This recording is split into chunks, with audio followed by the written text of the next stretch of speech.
permitted while the committee conducts its business. Capitol Police are asked to remove the individuals. Kills poor kids in Gaza by buying bombs and pays for it by kicking kids off Medicaid in the U.S. Keep going down. Keep going. It's a very, very difficult time. There's no perfect candidate right now, but we know what Trump will do. He'll sell out the Arabs. He had a beautiful peace prior to the movement of Zionism. The pro-Palestinian movement is not anti-Semitic. When the Zionists attack me, the pro-Palestinian movement will protect me. दोस्तों, Yemen ने Israel पर हमला किया, missile दागी और Trump ने कह दिया कि डील इसराइल को बचाने की यमन के साथ नहीं हुई है। यानी कि एक तरह से ट्रंप ने यमन के हमले का समर्थन किया है। क्यों किया है और कहां, आपको इस वीडियो में पूरे डिटेल के साथ बताने वाली हूं। नेतन्याहू की हालत खराब है इस वजह से दोस्तों। ट्रंप ने जब से हाथ उठाया है तब से वो बौखलाए हुए हैं। अमेरिका और इसराइल की दोस्ती को लेकर दुनिया भर में हंगामा भी अब मच गया है। वहीं स्पेन के प्रधानमंत्री ने साफ साफ ये कह दिया है कि जनसंहार करने वाले देश से कोई व्यापार नहीं करेंगे। लेकिन नेतन्याहू की अकड़ कम नहीं हुई। जनसंहार को लेकर क्या कहा है नेतन्याहू ने, ये भी आपको बताऊंगी। अमेरिका में भी तानाशाही ही चल रही है। जो इसराइल का विरोध कर रहा था उसे सीधा घसीट कर बाहर निकाल दिया गया। तस्वीरें आपको आज दिखाऊंगी। हॉलीवुड में सब पर्दे के हीरो हैं, पर एक असली एवेंजर है, मार्क रुफेलो। जी हाँ, मार्क रुफेलो, हल्क के नाम से भी आप इन्हें जानते होंगे, जो इसराइल के जुल्म के खिलाफ और फिलिस्तीन के साथ डट कर खड़ा है। पूरा मामला क्या है, क्या कुछ कहा है रुफेलो ने, आगे आपको इस वीडियो में बताऊंगी, इसलिए पूरा वीडियो अंत तक देखिएगा दोस्तों। बहुत कुछ खास आज के इस वीडियो में लेकर आपके सामने हाजिर हूं, इसलिए अंत तक देखिएगा वीडियो और लाइक करके ही जाइएगा। वीडियो शुरू करने से पहले एक और बात दोस्तों, आपको स्क्रीन पर द लाइव टीवी स्पोर्ट्स का चैनल नजर आ रहा होगा। ये द लाइव टीवी का दूसरा चैनल है। मैं अपने भाइयों और बड़ों से यही गुजारिश करती हूँ कि जाइए, यहाँ पर भी उतना ही प्यार दीजिए जितना आप हमें यहाँ पर प्यार देते हैं। जाइए और सब्सक्राइब करिए। चलिए अब शुरू करते हैं वीडियो। द लाइव टीवी, सच सबसे आगे। आदाब दोस्तों, मेरा नाम है मुस्बा खान और आप मुझे द लाइव टीवी पर देख रहे हैं। सबसे पहले बात यमन की करते हैं, जहां से इसराइल पर मिसाइल हमला हुआ, मिसाइलें दागी गई। टाइमिंग बहुत ही जबरदस्त और दिलचस्प रही दोस्तों। अमेरिका के राष्ट्रपति डोनाल्ड ट्रंप उस वक्त सऊदी अरब के दौरे पर थे, यानी कि सऊदी के क्राउन प्रिंस से पैसे निचोड़ रहे थे। मेरा मतलब है कि मोटे मोटे इन्वेस्टमेंट करा रहे थे, डील कर रहे थे सऊदी अरब के क्राउन प्रिंस और ट्रंप एक दूसरे के साथ। तभी यमन ने इसराइल पर मिसाइल दाग दी। और मजे की बात यह है कि जब उनसे यानी कि ट्रंप से ये सवाल किया गया कि यमन ने इसराइल पर मिसाइल दागी है, इसको लेकर वो क्या कहेंगे, तो उन्होंने कहा कि हमारी डील थी कि यमन के हुती विद्रोही अमेरिकी जहाजों पर हमला नहीं करेंगे, पर इसमें यह नहीं कहा गया था कि वो इसराइल को नहीं मार सकते हैं। मतलब ट्रंप खुद इसराइल के दर्द को एंजॉय कर रहे हैं। अब पक्का है दोस्तों कि दोस्त दोस्त ना रहा। अब जरा इसराइल के प्रधानमंत्री नेतन्याहू का बयान सुनिए। बौखलाए तिलमिलाए नेतन्याहू अब ये कह रहे हैं कि बंधकों को छोड़ दो, पर युद्ध नहीं रुकेगा, हम बंधकों को वापस लेंगे और उसके बाद और जोर से हमला करेंगे। यकीन ना हो तो देख लीजिए, TV4 की जो रिपोर्ट है वो आपकी स्क्रीन पर है। इसमें साफ तौर पर ये लिखा है कि भले ही बंधकों को रिहा कर दो, फिर भी गजा में युद्ध विराम लागू नहीं होगा। हम बंधकों को लेंगे और फिर हम आगे बढ़ेंगे, लेकिन युद्ध को रोकने का कोई रास्ता नहीं है।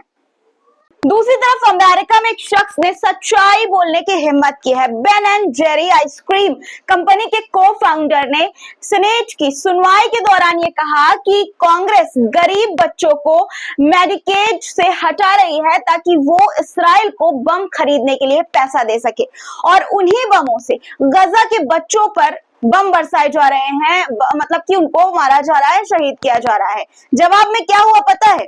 जब उन्होंने ये सवाल किया तो जवाब में ये हुआ कि पुलिस खींचकर बाहर ले गई, उन्हें बाहर निकाल दिया। कितनी बेरहमी से आप वीडियो में देख सकते हैं। देखिए video.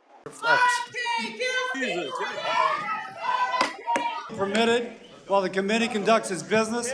Capitol Police are asked to remove the individuals from the hearing room. Move down the hallway. Ben, why are you getting arrested? Move down the hallway. If you stop, you will be arrested. Kills poor kids in Gaza by buying bombs and pays for it by kicking kids off Medicaid in the Keep U.S. going down. Keep going down the hallway. Ben, how many days have they been starving in Gaza? What has it been? 75 days by now. Stop. Trump ने भले ही Israel से रिश्ता तोड़ लिया हो, लेकिन America में Israel के गुनाहों के खिलाफ बोलना अभी भी गुनाह ही है। अगर ऐसा नहीं होता तो दोस्तों इस तरह का सलूक भी एक बुजुर्ग व्यक्ति के साथ नहीं किया जाता। अमेरिका भले ही डबल गेम खेल ले, लेकिन सब देश चुप नहीं है। हाँ, इस वक्त दुनिया में बहुत कम ऐसे नेता हैं जो खुलकर सच बोलते हैं। इन्हीं में से एक हैं स्पेन के प्रधानमंत्री, जिन्होंने ये कहा है कि हम ऐसे देश से व्यापार नहीं करेंगे जो जनसंहार यानी कि जेनोसाइड करता है।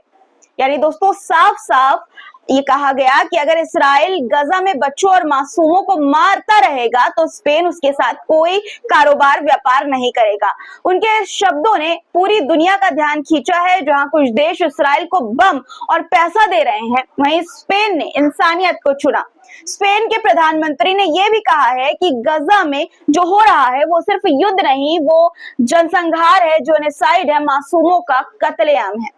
अब बात करते हैं हॉलीवुड की दोस्तों, जहां ज्यादातर एक्टर्स फिलिस्तीन के समर्थन में बोलने से डरते हैं क्योंकि उन्हें अपने करोड़ों के कॉन्ट्रैक्ट्स खोने का डर है। लेकिन मार्क रुफेलो ने दोस्तों हिम्मत दिखाई है।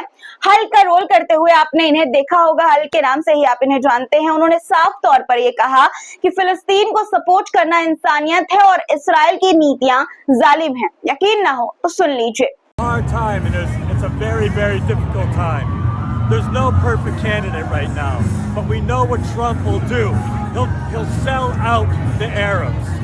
And there's 150 Palestinians and Jews yesterday out of Arizona who signed a sign-on letter basically asking American, Arab, and Muslim voters to vote for Kamala because our chances of changing her positions inside the White House are better than they'll ever be with Trump.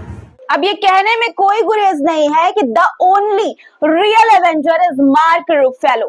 दूसरी तरफ दोस्तों एक यहूदी activist ने खुलकर ये कहा है कि जब मुझ पर ज़ियोनिस्ट ने हमला किया तो पैलेस्टाइन मूवमेंट ने मेरी रक्षा की। यानी कि नफरत कहाँ है और इंसानियत कहाँ, आप ये समझ सकते हैं। देखिए आपको मैं खुद उन्हीं की जुबानी सुनाना चाहती हूँ, सुनिए। आपको भले ही भाषा ना समझ में आए लेकिन इमोशन तो जरूर समझ आएगा, देखिए। We had a beautiful peace prior to the movement of Zionism. The pro-Palestinian movement is not anti-Semitic. When the Zionists attack me, the pro-Palestinian movement will protect me because they are not against the Jewish people as the Jewish religion. They are against this brutal occupation for 76 years and their goal to ethnically cleanse the region of the Palestinian people. This is their goal from the beginning. So we are here as Jewish people to say that everything is wrong. Anti-Zionism is not anti-Semitism. It's our duty to stand up against this genocide, against this occupation, against this rebellion against God. This is not what Judaism is. The pro-Palestinian movement should not be intimidated when they're being accused as anti-Semitic people. We admire the students when they're standing up for what is right. They will be remembered in the history to come when the world will see what the genocide did to the Palestinian people and they had courageous people standing up. अब अगली खबर पर आते हैं दोस्तों। Tripoli के अबू सलीम इलाके में फायरिंग और गोलीबारी की बौछार से पूरा शहर थर्रा गया है। वीडियो आपकी स्क्रीन पर है, आप देख सकते हैं। इस वीडियो में साफ तौर पर देखा जा सकता है कि कैसे आम लोग गोलियों के बीच जान बचा रहे हैं। ये सब उसी युद्ध का नतीजा है जो दुनिया की बड़ी ताकतें दूसरों की जमीन पर लड़ती हैं। वीडियो आप देखिए पहले।